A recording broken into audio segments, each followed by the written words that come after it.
Programme night addition में हम आपको खुश आमदीद कहते हैं। नाजरीन, एक बड़ी सियासी शख्सियत जिसने ताहयात अपोजिशन की सियासत की, जिनके दर पर सियासी मुफाहमत हाथ बांधे खड़ी रहती थी।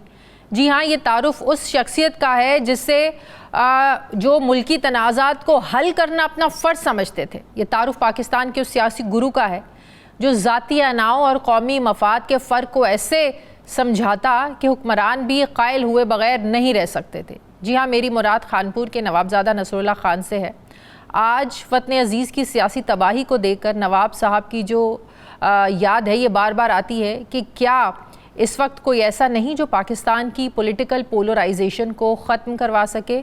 नवाबज़ादा नसरुल्लाह खान के दौर में जब जब सियासी दर्जा हरारत हद से बढ़ा, वो सबको बुलाते, कोई सियासतदान होता या आमिर होता, ऐसा नहीं होता था कि उनकी बात ना माने। लेकिन आज सियासतदान एक दूसरे की गिरफ्तारी पर तालियां बजाते हैं। क्या ये अजीब बात नहीं है? आज पाकिस्तानी सियासत जिस बंद गली में दाखिल हो चुकी है, वहाँ ना आगे रास्ता नज़र आता है, ना पीछे पलटने की गुंजाइश नज़र आती है। क्या ये अजीब बात नहीं है? एक तरफ मकबूल सियासी लीडर इमरान खान है जो मुफाहमत की बजाय मज़ामत का अलम उठाए हुए हैं, जबकि दूसरी तरफ ताकतवर हल्के हैं जो किसी किस्म की डील और ढील देने के मूड में नहीं हैं। क्या ये अजीब बात नहीं है? आज मुफाहमत के तमाम दरवाजे बंद ही नहीं बल्कि उन पर बड़े बड़े ताले लगे नज़र आते हैं। हर फरीक दूसरे को मुकम्मल शिकस्त देने के लिए तैयार बैठा है। क्या ये अजीब बात नहीं है? एक तरफ सियासी मुकदमात की भरमार है, गिरफ्तारियां हैं, सज़ाएं हैं, दूसरी तरफ इन सब सख्तियों के बावजूद अवामी मकबूलियत में इजाफ़ा हो रहा है। क्या ये अजीब नहीं लगता? सियासत और रियासत पे जारी डेडलॉक अब एक सियासी मसला नहीं रहा, बल्कि ये रियासती इस्तेहकाम और अवामी एतमाद के लिए भी एक बड़ा ख़तरा बन चुका है। क्या ये हमारे लिए अजीब बात नहीं है? माजी में जब कोई बड़ा लीडर या सियासी पार्टी ताकतवर हलकों के साथ टकराई, या तो वो मुफाहमत की राह पर आ गई या फिर सियासी मंजरनामे से ही हटा दी गई। मगर यहाँ इमरान खान झुका ना पीटीआई की तरफ से हवामी हिमायत जो है पीटीआई की तरफ, उसमें कोई कमी आई है। क्या ये अजीब नहीं लगता? अदालतों के फैसले, नैब केसेस, गिरफ्तारियों और 9 मई के बाद पीटीआई के कई सियासी टुकड़े हुए किए गए, कौन सा ऐसा हरबा है जो इस्तेमाल नहीं हुआ? फिर भी ये जमात 8 फरवरी को सरप्राइज़ दे देती है। क्या ये अजीब नहीं है? वो पाकिस्तानी अवाम जो हमेशा से सियासतदानों और इदारों के बीच लड़ाई से बेजार और लाताल्लुक़ रही, आज वही अवाम इस सियासी कशमकश का पूरा हिस्सा नज़र आती है।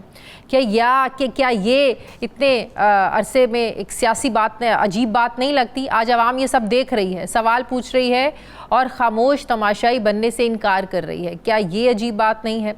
सोशल मीडिया का जो रियासती बयानिया है, इसके ख़िलाफ़ सख्त रद्द-ए-अमल देना, नौजवानों का सियासी शऊर और एक लीडर के हक़ पर खुल कर बोलना, क्या ये सब हमारी सियासी तारीख़ में पहले कभी देखा गया? क्या ये अजीब बात नहीं है? किताबों में तो इख्तलाफ राय को जमहूरियत का हुस्न पढ़ाया गया, मगर आज सियासी इख्तलाफ राय बगावत जैसा तासुर देती नज़र आती है। बोलने वालों को डिजिटल दहशतगर्द कहा जाता है। क्या ये अजीब बात नहीं है? माजी करीब में इमरान खान जिनके लाडले समझे जाते थे, आज उन्हीं के खिलाफ बयानियाँ लेकर मैदान में हैं। क्या ये अजीब बात नहीं है? जमहूरी ममालिक में तो फैसले वोट और सिर्फ वोट से होते हैं, मगर यहाँ फैसले फॉर्म 45 और 47 के फ़र्क के बोझ तले जो दबी हुकूमत है वो सब कुछ कर रही है। हस्बे ज़रूरत कभी आइन तो कभी कानून को बदला जाता है। क्या ये अजीब बात नहीं है? माजी में अदालतों से कभी नज़रिया ज़रूरत के तहत फैसले आए तो कभी मार्शल लॉ को शर्फ़ कबूलियत बख्शा गया, मगर आज जो निज़ाम इंसाफ में घुटन महसूस की जा रही है, क्या ये अजीब बात नहीं है? वोट को इज़्ज़त दो और रोटी कपड़ा मकान का नारा लगाने वालों की जमहूरियत में आज जमहूरी क्यों माइनस है? क्या ये अजीब बात नहीं है? पार्लियामेंट हो, अदालतें हों या फिर इलेक्शन कमीशन, हर इदारे को जिस तरह आज मशकूक निगाहों से देखा जा रहा है, क्या इससे पहले कभी ऐसे हुआ? क्या ये आज अजीब बात नहीं है? इन अजीब हालात में क्या पाकिस्तान को एक और नवाबज़ादा नसरुल्लाह की ज़रूरत है? यहाँ क्यों ऐसे हो रहा है कि जो भी बीच बचाव कराने आता है उसी को मतनाज़ बना दिया जाता है? सीनियर सियासतदान और साबिक वफाकी वज़ीर मोहम्मद अली दुरानी कई बार इस सियासी कशीदगी को कम करने के लिए मैदान में आए, सुलह सफ़ाई की बातें की, फॉर्मूले पेश किए, लेकिन कुछ बना नहीं। क्या वजूहात हैं? क्या ऐसे बैरियर थे, क्या रुकावटें थीं जो आज तक दरमियान में हैं और मसाइल हल नहीं हो पाए? ज्वाइन कर रहे हैं मोहम्मद अली दुरानी साहब, साबिक वफाकी वज़ीर हैं। अस्सलाम वालेकुम, बहुत बहुत शुक्रिया दुरानी साहब आपका। दुरानी साहब, आपने बहुत कोशिशें की आपने फॉर्मूले भी पेश किए, लेकिन हालात वहीं के वहीं खड़े हैं। कभी बैकडोर मुज़ाकरात की जो है वो हम सुनते हैं कि बातचीत हो रही है, डील की बातें हो रही हैं, जेल से पैगामात आते हैं कि मुझे डील की ऑफ़र की गई, कहा गया 2 साल खामोश रह जाओ, लेकिन मैं नहीं डील कर सकता। तो बात कोई बनती नज़र नहीं आ रही दुरानी साहब। बिस्मिल्लाहिर्रहमानिर्रहीम। पहले तो आपकी पूरी गुफ्तगू मैंने सुनी है, नवाब साहब का आपने जिक्र किया, थोड़ा सा इस सारा जो आपका बयान था इसने मुझे भी जज्बाती किया है। उसके लिए मैं आपका शुक्रगुजार भी हूँ कि आपने शायद बहुत दिल से बातें की हैं जो मेरे दिल तक भी पहुंची हैं और आम लोगों पे भी पहुंचेंगी, क्योंकि सच है। और इस वक्त के जितने भी सच हैं उनकी एक ही हकीकत है कि वो दिल दुखाने वाले सच हैं, और इस वक्त जो कुछ भी हो रहा है उस सब के नतीजे में दिल ही दुख रहा है।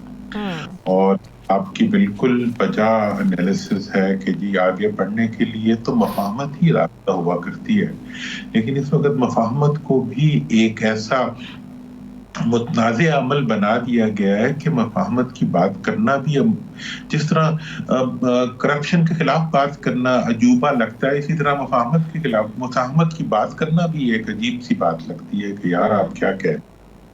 लिहाजा लेकिन बहरहाल जो रास्ता तो वही होता है जो है, और इस वक्त मैं ये महसूस कर रहा हूँ कि सब चीजें बंद गली की तरफ जा रही हैं। डील के अलावा कोई रास्ता नहीं है। इमरान खान तो डील करना नहीं चाहते। डील करनी होती तो वो कहते मुझे पिछले साल से डील की ऑफर है, मैं कर लेता, 2 साल खामोश बैठ जाता, नथिया गली चला जाता, बनी गाला चला जाता या जमान पार्क आ जाता, मैं डील नहीं करना चाहता।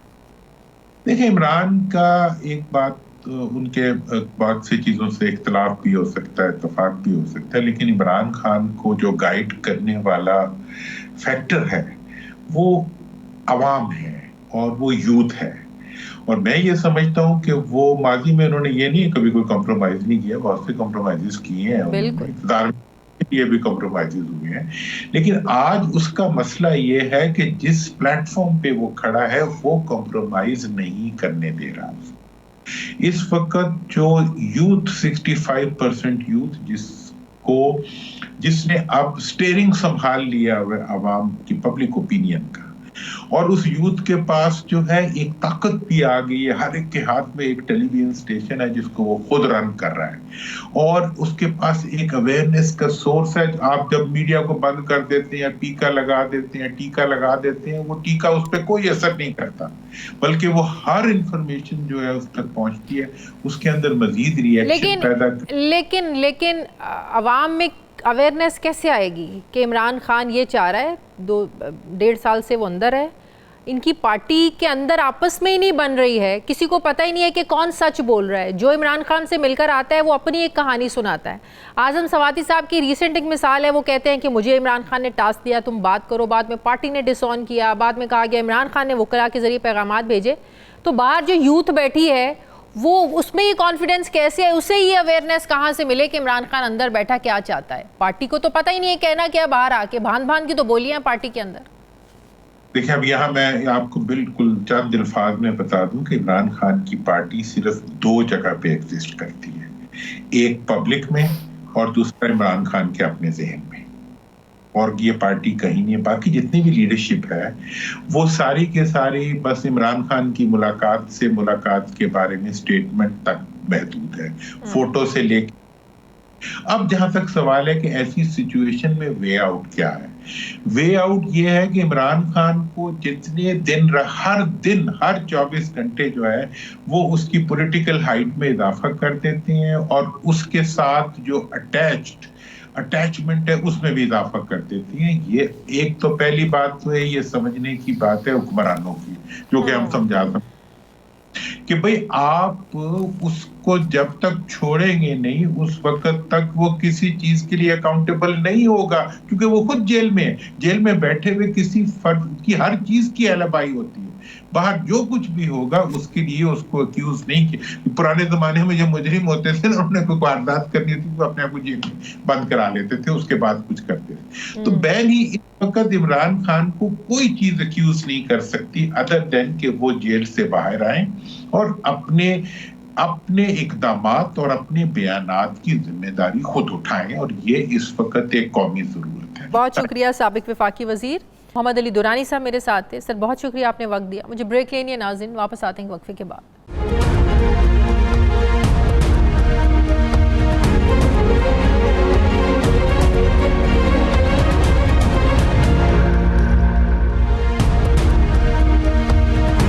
ब्रेक के बाद एक बार फिर से आपको खुशामदीद कहते हैं नाज़रीन। पाकिस्तानी सियासत आज एक ऐसे मोड़ पर खड़ी है जहां पुराने सियासी इत्तेहाद बिखरने की तरफ जाते नज़र आ रहे हैं और कल के सियासी मुखालिफ आज एक दूसरे के करीब आ रहे हैं, मगर PTI और JUI के बढ़ते कदमों के बीच कुछ फासले अब भी बाकी हैं।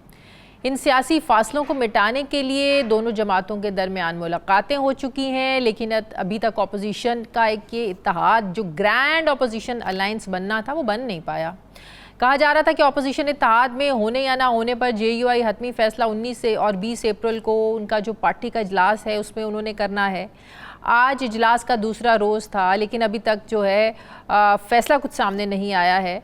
कहा यह जा रहा है कि इजलास में मौलाना साहब को ये मशवरा दिया गया है ज़राए के मुताबिक कि अपोजिशन इत्तेहाद बनाने पर इमरान खान की बहन के ज़रिए पैगामात भेजे जाएं या फिर अडयाला जेल में ख़ुद भी मिलने जाया जा सकता है इमरान खान से। किसी वफ़द के ज़रिए JUI के वफ़द को भी भेजा जा सकता है, लेकिन ज़ाहिर इन तमाम बातों की भी तस्दीक होना बाकी है।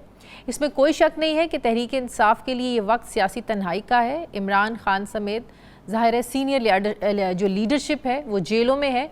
ये जमात अपने ऊपर गैर एलानिया पाबंदियों का इल्ज़ाम भी लगाती है। ऐसे में दोबारा से पॉलिटिकल स्पेस लेना और सियासी मेन स्ट्रीम में आने के लिए ज़ाहिर एक मजबूत सहारे की ज़रूरत तो है PTI को, और अपोजिशन की सियासत को मौलाना साहब से बेहतर सहारा कौन दे सकता है। दूसरी तरफ जमीयत उलमा इस्लाम भी इस वक्त सियासी मंजरनामे पर उभरी हुई है। जिस PDM इत्तेहाद के मौलाना फजलुर रहमान सरबराह थे, वो PDM तो आज इक़्तिदार में है, लेकिन मौलाना साहब अपोजिशन में रह गए हैं। ज़ाहिर है ऐसे में मौलाना फजलुर रहमान को भी एक नए सियासी इत्तेहाद की तलाश तो है, ज़रूरत भी है, और ये भी एक हकीकत है कि ग्रैंड अपोजिशन अलायंस जो होगा वो मौलाना के साथ ही तगड़ा होगा। बुनियादी सवाल ये है कि क्या मौलाना साहब जो है इमरान खान के साथ खड़े होकर जो है वो इस इत्तेहाद को चलाने के लिए तैयार हैं, क्योंकि माजी में जितने भी इत्तेहाद बने कहीं ना कहीं खुफिया क़ुव्वतों की सपोर्ट हासिल रही है। लेकिन आज सूरत हाल मुख्तलिफ है, इदारे और हुकूमत एक पेज पर हैं, तो ज़ाहिर है कोई भी अपोजिशन इत्तेहाद बनता है तो इसे सिर्फ हुकूमत मुखालिफ नहीं समझा जाएगा। तो क्या मौलाना की हिचकिचाहट की असल वजह ये है? क्या मौलाना साहब जो हैं वो वाकई ये चाहते हैं कि ग्रैंड अपोजिशन अलायंस बनाकर इस हुकूमत को टफ़ टाइम दिया जाए, या जो भी वो बात कर रहे हैं उनके मुतालिबात हैं उनको बनवाया जाए? मैं बात करूँगी सेनेटर कामरान मुर्तज़ा साहब, JUI के सीनियर रहनुमा हैं, मुझे ज्वाइन करें। अस्सलाम वालेकुम, बहुत बहुत शुक्रिया कामरान मुर्तज़ा साहब आपका।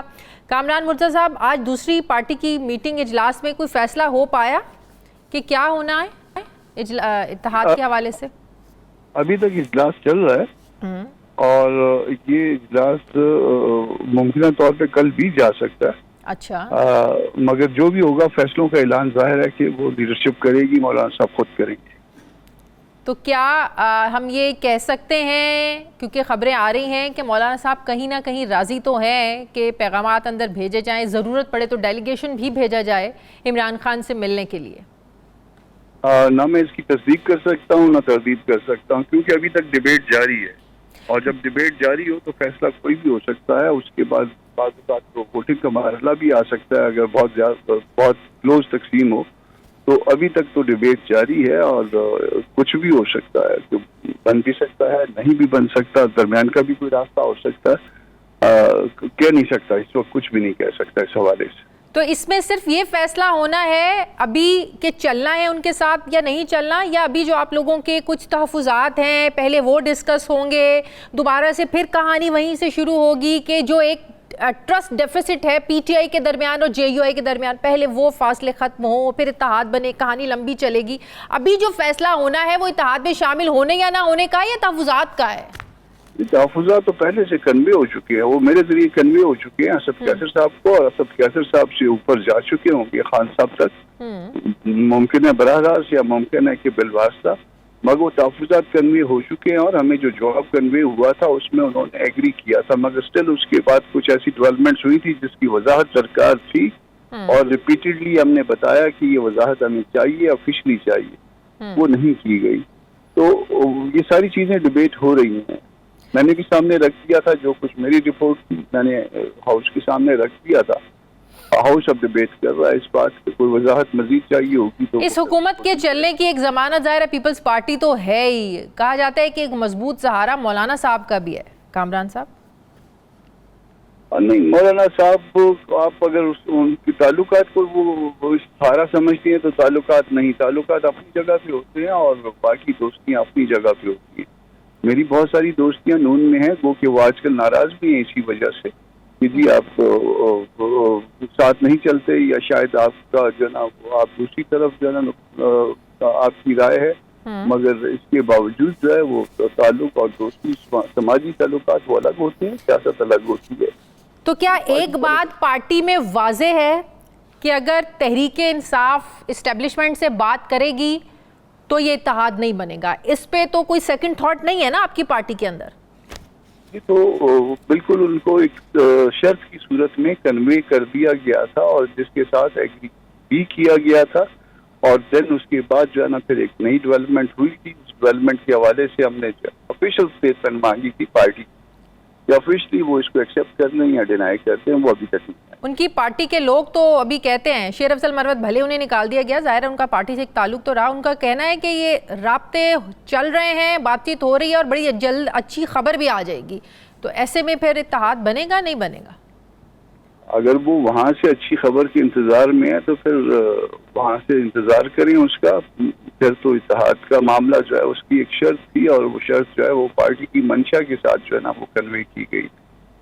ये बात तो आपको भी पता है कि इमरान खान साहब ये समझते हैं कि इस्टेब्लिशमेंट से मुज़ाकरात वक्त की बड़ी अहम ज़रूरत है, नागुज़ीर हैं कि इस्टेब्लिशमेंट से बात हो और मसाइल हल हों।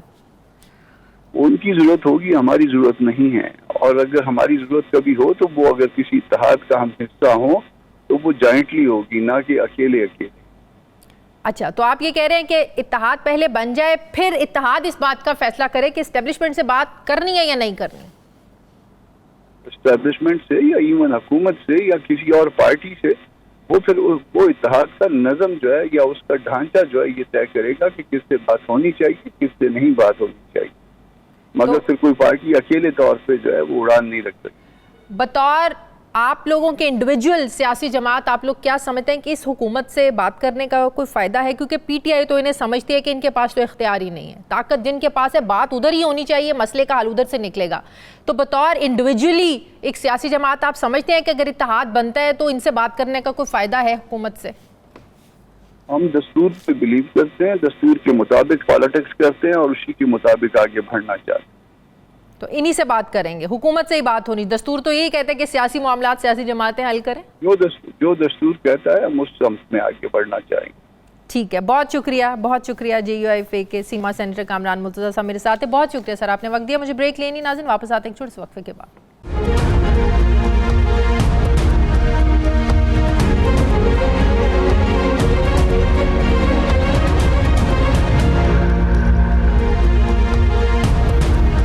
ब्रेक के बाद एक बार फिर से आपको खुशामदीद कहते हैं। नाजरीन, आज का बड़ा सवाल ये है कि किनाल मंसूबे को लेकर हुकूमत टूटेगी या कोई दरमियानी हल निकलेगा, क्योंकि पाकिस्तान पीपल्स पार्टी ने इस मंसूबे को अपनी रेड लाइन करार दिया है और कहा है कि अगर हुकूमत इससे नहीं पीछे हटती तो हम हुकूमत छोड़ देंगे, हम इत्तेहादी नहीं रहेंगे। जवाबन अब हुकूमत जो है वज़ीर आज़म साहब की तरफ से, मियां नवाज शरीफ साहब की तरफ से ये हिदायत की गई हैं कि इस मसले को देखा जाए, और ज़ाहिर है हुकूमत ने भी अब इस मसले की सेंसिटिविटी को देखा है और पाकिस्तान पीपल्स पार्टी को मनाने यानी नहरी मंसूबे पर उनके एतराज़ात दूर करने की प्राइम मिनिस्टर ने हिदायत की है, जिसके बाद हुकूमत जो पीपल्स पार्टी को ज़रा ईजी ले रही थी वो लगता है कि अब सीरियस हुई है। और राना सनाउल्लाह ने सिंध के सीनियर वज़ीर शर्जील इनाम मेमन को कॉल की है और इस मंसूबे पर बात करने का कहा है। 2 रोज़ पहले हमने देखा बिलावल भुट्टो ने हैदराबाद जलसे में हुकूमत से निकलने की धमकी दी थी, जिस पर राना सनाउल्लाह ने कहा था कि पीपल्स पार्टी आईनी ओहदों पर बैठी है, इसे बात जिम्मेदारी से करनी चाहिए। नाजरीन, इस तनाज़े की वजह ग्रीन इनिशिएटिव प्रोग्राम है, जिसका मकसद पंजाब के सहरा चोलिस्तान की 12 लाख एकड़ रेतली ज़मीन को सैराब करके काश के काबिल बनाना है। ग्रीन पाकिस्तान के हुकाम के मुताबिक 176 किलोमीटर महफूज शहीद केनाल दरियाए सिंध पर नहीं बल्कि दरियाए सतलुज पर बनाई जाएगी। फिर मरहलावार इस नहर से नई नहरें निकाली जाएंगी। अब वफाकी और पंजाब हुकूमत इस मंसूबे को खुशहाली और ज़रई इनकलाब से जोड़ रही हैं, लेकिन पाकिस्तान पीपल्स पार्टी से सिंध को बंजर करने के मंसूबे का नाम दे रही है। उनका मानना है कि सिंध का पानी कम हो जाएगा, ये हम होने नहीं देंगे। सवाल यह है कि ज़राअत पे इतनी जिद्दत आ गई है कि दुनिया बंजर ज़मीनों को काबिल काश बनाने पर बड़ा काम हो रहा है पूरी दुनिया में, इसे ज़रई इनकलाब का नाम दिया जाता है। तो पाकिस्तान में ज़रई इनकलाब के प्रोजेक्ट को क्यों मतनाज़ बनाया जा रहा है? सवाल ये भी है कि क्या नून लीग और पाकिस्तान पीपल्स पार्टी के मुज़ाकरात से कोई हल निकलेगा? केनाल मंसूबे पर पाकिस्तान पीपल्स पार्टी कायल हो सकती है? और ये मुखालफत है, क्या ये वाकई उसूली है या सिर्फ सियासत हो रही है? क्योंकि तहरीक इंसाफ तो कहती है कि इन्हें तो पुरानी तनख्वाह पर काम करना पड़ेगा, और पीपल्स पार्टी पर यह तनकीद हो रही है कि इन्हें पता है कि सब कुछ होना है, इनकी हाँ से हो रहा है, इनकी मंजूरी से सब कुछ हो रहा है। सिर्फ उस सिंध में जो वहाँ की जो जमातें हैं, कौम परस्त जमात, तो उनका प्रेशर है, सिर्फ उनको दिखाने के लिए सब जो पाकिस्तान पीपल्स पार्टी है ये सब कुछ कर रही है। इतनी मुखालफत के बाद क्या पीपल्स पार्टी के लिए मुमकिन होगा कि वो इस मंसूबे को जारी रखने पर मान जाए? अब जो मुखालफत दिखा रही है, क्या पाकिस्तान पीपल्स पार्टी इस पर कायम रहेगी? क्योंकि केनाल मंसूबे पर सिंध में कौम परस्त और अपोजिशन जमातें पहले ही एक बयानिया बनाए बैठी हैं कि पीपल्स पार्टी डबल गेम कर रही है, यानी मंजूरी भी खुद दी, एहतजाज भी खुद कर रहे हैं। सिंध बचाओ तहरीक के अयाज लतीफ़ पलेजो तो यहाँ तक कहते हैं कि आसिफ जरदारी बिलावल को वज़ीर-ए-आज़म बनवाने के लिए सिंध का सौदा कर चुके हैं। क्या वाकई हकीकत है कि पाकिस्तान पीपल्स पार्टी सिंध में अपना वोट बैंक बचाने के लिए इस इशू पर सियासत कर रही है? दूसरी तरफ पाकिस्तान पीपल्स पार्टी की तरफ से हुकूमत को ये टफ टाइम एक ऐसे वक्त में मिल रहा है जब PTI के इस्टेब्लिशमेंट से बैकडोर मुज़ाकरात की बातचीत भी हो रही है, कोशिशें भी हो रही हैं। इस हवाले से शेर अफजल मरवत ने तो खान साहब की रिहाई जैसी जो है बड़ी खबर भी दी है कि कुछ हल निकलेगा। अब नाज़रीन, इस्टेब्लिशमेंट के साथ खुफिया राब्तों को दोनों फ्रीकैन में से अभी तक तो कोई मान नहीं रहा है, यानी तहरीक इंसाफ और ना ही इंतज़ामिया। फिर भी ये खुफिया मुज़ाकरात जो है वो ख़बरों की तरह चलते ही जा रहे हैं। मैं बात करूँगी, मुझे सीनियर सहाफ़ी तज्ज़ियाकार मज़हर अब्बास साहब ज्वाइन कर रहे हैं। अस्सलाम वालेकुम, बहुत बहुत शुक्रिया मज़हर साहब, आपने वक्त दिया। मज़हर साहब, ये जो पाकिस्तान पीपल्स पार्टी केनाल्स मंसूबे पर जो मुखालफत कर रही है, कभी हुकूमत से निकलने की धमकी देते हैं, कहते हैं कि हम इत्तेहाद से निकल जाएंगे, एहतजाज करते हैं। हैदराबाद का 2 दिन पहले जलसा, और आपने बिलावल भुट्टो साहब की टोन भी देखी, बड़ी सख्त और बड़ा जारहाना उनका मूड था। ये सिर्फ सियासत है, दिखाने के लिए हो रहा है? इतनी जुर्रत करेगी पाकिस्तान पीपल्स पार्टी निकलने की? ज़ाहिर है निकलेंगे तो अपना भी तो नुकसान करेंगे। देखिए, इस वक्त शादिया जो पीपल्स पार्टी की मुश्किल है वो 2 हैं। एक तो ये कि सिंध में जो एहतजाज हो रहा है वो सिर्फ अपोजिशन नहीं कर रही। सिंध में जो एहतजाज हो रहा है इस कैनाल के मसले पे, वो बुनियादी तौर पे सिंध के जो एक आम आप समझ लें कि इंटेलेक्चुअल लेवल पर भी सिंध के जो अदीब हैं, शायर हैं, इवन सहाफ़ी भी हैं, और मीडिया अगर आप उसको कंसिडर करें तो सिंध के अंदर ख़ास तौर पे सिंधी लैंग्वेज न्यूज़पेपर्स हैं, सिंधी लैंग्वेज जो चैनल्स हैं, टीचर्स के लेवल पे, तो हर लेवल पे सिंध के अंदर ये अक्रॉस द बोर्ड एक तरीके से एहतजाज है। ये ठीक है कि बहुत सी सियासी जमातें, अपोजिशन की जमातें इसका हिस्सा हैं, लेकिन इसमें इवन वकीलों को आप देख लें, बार एसोसिएशंस को देख लें, तो एक तरीके से पूरे सिंध में इस मसले पर यकजहती पाई जाती है कि ये कैनाल्स का मंसूबा जो है ये नहीं बनना चाहिए। तो पीपल्स पार्टी की मुश्किल आई है, और पीपल्स पार्टी इसमें बहुत देर से आई है, वो ये कि जो जुलाई 2024 में ऐवान सदर में इजलास हुआ था सदर साहब की सदारत में, और उसमें ज़ाहिर बड़े बड़े अफसरान मौजूद थे। उसमें एक तरफ तो अपोजिशन तो ये इल्ज़ाम लगाती है कि सदर ने इस पर दस्तखत कर दिए। दूसरी तरफ पीपल्स पार्टी का कहना है, मुराद अली शाह साहब जो वज़ीर आला सिंध हैं उनका और दीगर लोगों का, कि सदर दस्तखत कर ही नहीं सकते जब तक काउंसिल ऑफ कॉमन इंटरेस्ट जो है इसकी मंजूरी नहीं देती। लेकिन जो चीज़ पीपल्स पार्टी को मुश्किल में डाल रही है वो ये कि वो उस इजलास के जो मिनट्स हैं उन मिनट्स में सदर ने जो है उससे एग्री किया है। अब ये जो चीज़ है मिनट्स, पीपल्स पार्टी का कहना है मिनट्स गलत रिकॉर्ड हुए, अगर गलत रिकॉर्ड हुए तब भी ऐवान सदर इसका जिम्मेदार है।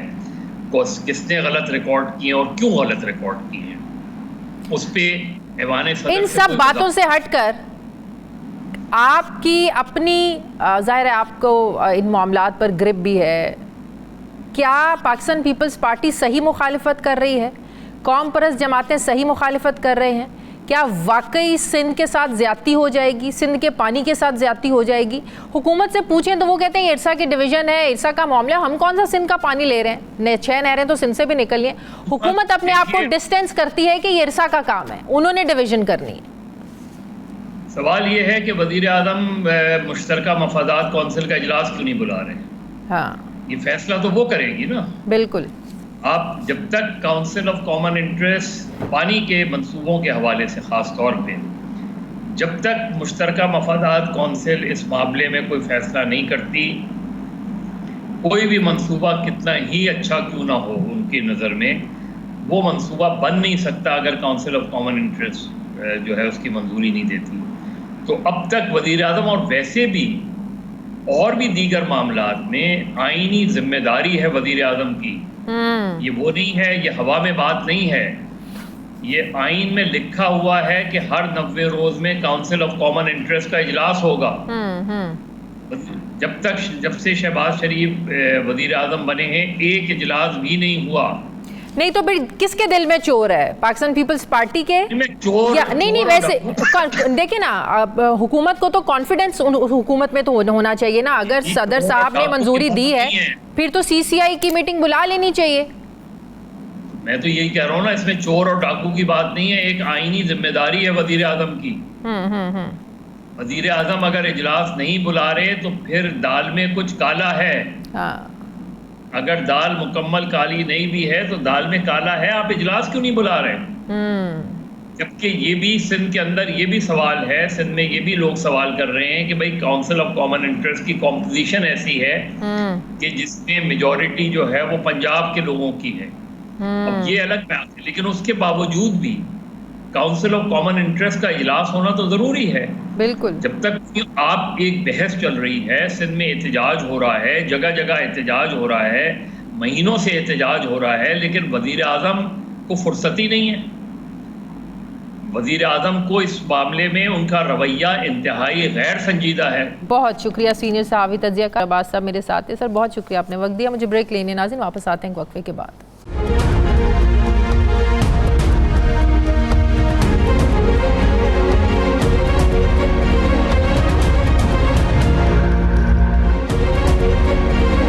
ब्रेक के बाद एक बार फिर से आपको खुशामदीद कहते हैं नाजरीन। गंदम की सपोर्ट प्राइस मुकर्रर ना करने का तनाज़ा पंजाब हुकूमत और किसानों के दरमियान शिद्दत इख्तियार करता जा रहा है। वैसे तो गंदम सीज़न किसानों के घरों में खुशियां लेकर आता है, मगर इस बार किसान परेशान है। इस बार नहीं, हर बार ही किसान परेशान होता है, मायूस होता है, क्योंकि इस बार गंदम ख़रीदने को हुकूमत तैयार है, ना ही उन्हें मार्केट से मुनासिब रेट मिल रहा है। लेकिन हाँ, 15 अरब रुपए के इमदादी गंदम पैकेज का हुकूमत ने ऐलान किया है, लेकिन किसान इससे बिल्कुल भी राज़ी नहीं है। एक तरफ नाज़रीन किसान है जो साल भर कर्ज, खाद, डीजल, महंगाई और मौसमी ख़तरात से लड़ता है, फसल तैयार करता है, फिर जब मार्केट में गंदम लाने का, अपनी फसल लाने का वक्त आता है तो सरकारी रेट जब तय नहीं होता तो किसान परेशान होता है। किसान रहनुमाओं के मुताबिक उनकी लागत तकरीबन 3500 रुपये है, तो ज़ाहिर इसका मतलब ये हुआ कि 3500 रुपये से ऊपर उनकी सपोर्ट प्राइस होनी चाहिए फ़ी मन, लेकिन उनको गंदम का रेट फ़ी मन मार्केट से 2200 रुपये के लगभग मिल रहा है, तो ज़ाहिर इससे तो किसान का नुकसान है। दूसरी तरफ हुकूमत है जिसका मौक़िफ़ है कि मार्केट इस साल डिमांड और सप्लाई के तहत खुद कीमत तय करेगी। ज़ख़ीरा अंदोज़ी से बचने, आटा सस्ता रखने और मार्केट को हुकूमती मदाखलत से आज़ाद रखने की पॉलिसी बनाई गई है। किसानों को रिलीफ देने के लिए वज़ीर आला पंजाब ने 15 अरब रुपए के किसान पैकेज का भी ऐलान किया है, जिसमें किसानों को सपोर्ट फ़ंड के तहत पैसे दिए जाएंगे, जिसमें आबियाना और फिक्स्ड टैक्स में छूट का ऐलान किया गया है, जबकि गंदम की दूसरे सूबों को फ़रोख्त पर जो लगी पाबंदी थी उसको भी हटा लिया गया है। आज किसान इत्तेहाद ने पंजाब हुकूमत के 15 अरब रुपए के किसान पैकेज को मुस्तरद करते हुए आइंदा साल गंदम काश्त ना करने का ऐलान किया है। सवाल यह है कि पंजाब हुकूमत की गंदम को लेकर ओपन मार्केट की जो पॉलिसी है इस पर किसानों को क्या तहफ़्फ़ुज़ात हैं, हुकूमत की ज़रूरी स्ट्रैटेजी को किसान दुश्मनी क्यों कहा जा रहा है, क्या हुकूमत की नई पॉलिसी से किसान खसारे में जबकि मिडल मैन फ़ायदे में है। इसी पर मैं बात करूंगी किसान रहनुमा महमूद बुखारी साहब मुझे ज्वाइन कर रहे हैं। अस्सलाम वालेकुम, बहुत बहुत शुक्रिया महमूद बुखारी साहब आपका। महमूद बुखारी साहब, हुकूमत ने तो अलल ऐलान पिछले हफ्ते ही कह दिया था जब कहा गया था कि हम किसी किस्म की कोई सपोर्ट प्राइस नहीं देंगे। उसके बाद आप देखें 16 तारीख को हुकूमत ने कहा जी हम 15 अरब रुपए के पैकेज का ऐलान करते हैं, इमदादी पैकेज का ऐलान करते हैं। आप लोग तो उस पर भी राजी नहीं हैं, क्या इस पर भी आप लोगों की पूरी नहीं पड़ रही है, नुकसान हो रहा है? जी बिस्मिल्लाहिर्रहमानिर्रहीम, अल्लाहुम्मा सल्ली अला मुहम्मद व आले मुहम्मद। अस्सलाम वालेकुम। शाज़िया आपका शुक्रिया, 92 का शुक्रिया। देखें, जिस तरह आपने अपने इंट्रो के अंदर कहा है कि किसान जो है वो तो तबाह बर्बाद हो गया, ये इसमें तो कोई दूसरी राय नहीं, कोई शक नहीं है कि हुकूमती पॉलिसियों की वजह से किसान को कुछ दिखाई नहीं देता। आपने जिस तरह कहा, दुरुस्त कहा कि जब गंदम आती थी तो खुशियां होती थी, मेले सजते थे, और आज जो है वो सोग है, मातम है। आज हम जो है वो ये मातम हम हर साल देखते हैं बुखारी साहब। नहीं, इस दफा तो हद हो गई शाज़िया, इस दफा सच्ची बात है कि हद हो गई। आप ये है कि ये जो आज इन्होंने ऐलान किया, क्या ये पिछले साल इन्होंने ड्रामा किया आपके सामने कि जी हम खरीद करते हैं, हम नहीं कर? पिछले साल तो 3900 रुपया कीमत तय हुई थी। अच्छा, वो कीमत हम किसानों ने नहीं बनाई, वो इन्हीं के इदारे एग्रीकल्चर ने बनाई। हम अब भी हमने कहा कि आप बैठे हमारे साथ, आप कीमत मुकर्रर करें, ये जुल्म मत करें आप किसान के साथ। आप किसान को नहीं मार रहे, आप पाकिस्तान को मार रहे हैं। आप किसान को तबाह नहीं कर रहे, आप पाकिस्तान को तबाह कर रहे हैं। ये फूड सिक्योरिटी का जामिन है किसान, किसान आपकी सनतों को चलाने का जामिन है, किसान आपके जो रोजगार का जामिन है डायरेक्टली और पिछले साल अगर 3900 रुपया मन सपोर्ट प्राइस मुकर्रर हो सकती है तो इस साल इसमें क्या रुकावट थी? शाज़िया, इसमें कोई रुकावट नहीं थी। इनकी बदनीयती है, इनकी बददियानती है। मुझे बताएं कि आज ये सलमा भट्ट साहबा, पहली तो मेरा मुतालबा है कि किसानों के ऊपर नमक पाशी करने आती है, उनको इख्तियार, वो अंडा है, उनको उठा के उन्होंने, जिन्होंने जो ज़राअत के हरूफ अबजद से भी वाकिफ नहीं है, ना कभी उन्होंने ज़राअत के साथ उनका वास्ता पड़ा, उन्हें उठा के हमारे सर पे मुसल्लत कर दिया और वो रोज मीडिया पे आके भाषण देती हैं। मैं ये कहता हूं कि हमारा अगर 2023 में हमें 3900 रुपया जो मिला, अब बताएं कि 24 आज 25 आ गया, और हमें जो है ये इसी भूल भुलैयों में इन्होंने डाला हुआ है, और ये सिर्फ टाइम जो है वो जाया कर रहे हैं। हुकूमत कहती है ओपन पॉलिसी रखें, हुकूमत इसमें ना ही मुदाखलत करे, जिसको जितना रेट मिलता है आप डिमांड एंड सप्लाई को मद्देनजर रखते हुए आप लोग किसान खुद तय करें, आप लोग खुद तय करें। देखें, डिमांड एंड सप्लाई मार्केट तो दुनिया भर में चलती डिमांड एंड सप्लाई पर है। जी बिल्कुल शाज़िया, आप दुरुस्त कह रही हैं, हमें कोई एतराज नहीं है कि ये मार्केट को फ्री कर दें। हाँ। गुजारिश ये है कि एक 76 साल से एक निज़ाम चला आ रहा है, आप उस निज़ाम को अगर तब्दील करना चाहते हैं, यही तो इनकी नाकबत अंदेशी है। शाज़िया, आप नुक्ता समझे कि अगर ये तब्दील करना चाहते थे तो ग्रेजुअली करते। अगर ये 45 लाख टन पंजाब खरीद करता था और पास्को खरीद करता था, फिर सिंध हुकूमत खरीद करती थी, तो ये उसको 50% पे ले आते, किसानों को इस तरह तनहा न छोड़ते। हमारे तो हाथ और पांव बांध के हमें माफियाज के आगे जो है वो इन्होंने डाल दिया। अब आपने कहा फ्री मार्केट, मैं आपको समझाता हूं।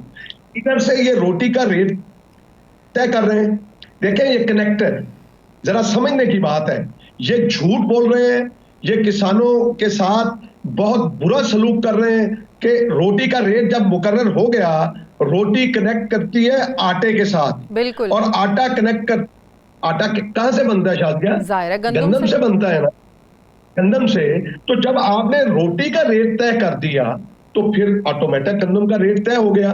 आगे 3900 रुपए रेट होता था, हमारे पीछे फ्लोर मिल वाले और आड़ती पीछे पीछे फिरते थे।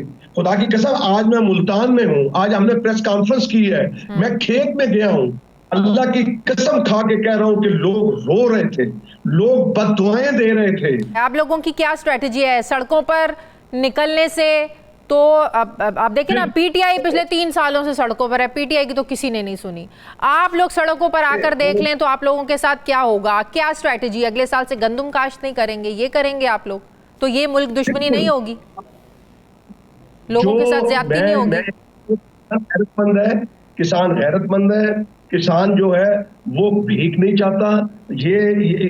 ये जो चुनचना देते हैं, कभी कोई पैकेज, उसका किसान को कोई फायदा नहीं।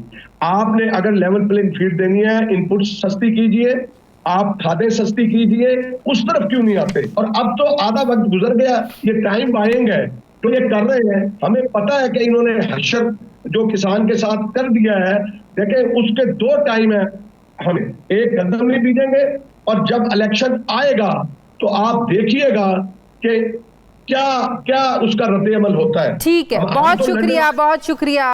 किसान रहनुमा महमूद बुखारी साहब मेरे साथ थे, बहुत शुक्रिया, आपने वक्त दिया। नाज़रीन, प्रोग्राम का वक्त खत्म हो गया। फीडबैक दें, अपना ख्याल रखें, मुझे इजाज़त दें, अल्लाह हाफ़िज़।